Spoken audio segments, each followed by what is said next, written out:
This is a cross-flexagon I made with an excerpt from Geraldus Redivivus by John Goodby and David Annwn.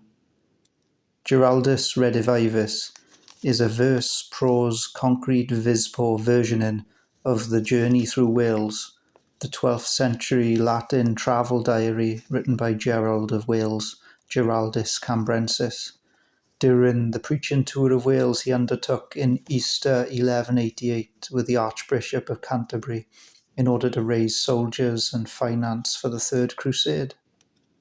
The purpose of the trip was a contentious one, the raising of resources to conduct a war, a preemptive Christian jihad against the Ottoman Empire. And Goodby and Annwn allude to the anxieties this might have caused Gerald. Gerald was torn in terms of his identity. He was 3/4 Norman, but 1/4 Welsh.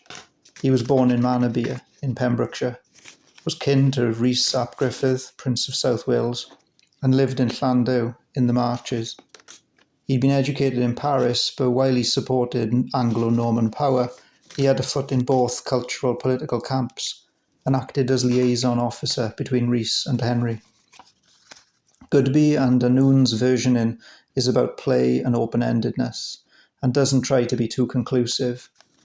The circle, they say, the round trip, always starts up again. I used a cross-flexagon fold for this pamphlet, as I like the way the cross shape resonates with the ecclesiastical-monastic elements in the text.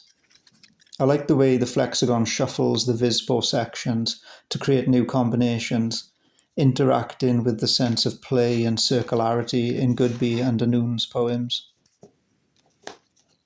I based the fold on Voces de Mexico by Ed Hutchins, which is a flexagon in honor of Mexican independence. I liked what Hutchins said about that book. We gave copies of our flexagon to everyone who helped us during our year in Mexico. People we asked for directions, shopkeepers, police officers, children in classes we visited, wait staff in restaurants, visitors to the studio, people next to us at concerts. Once, while waiting for a bus, I decided to get my shoes polished, and a young boy did an especially nice job. Besides paying him and giving him a tip, we gave him a copy of Voces de Mexico, and he went off seeking new customers.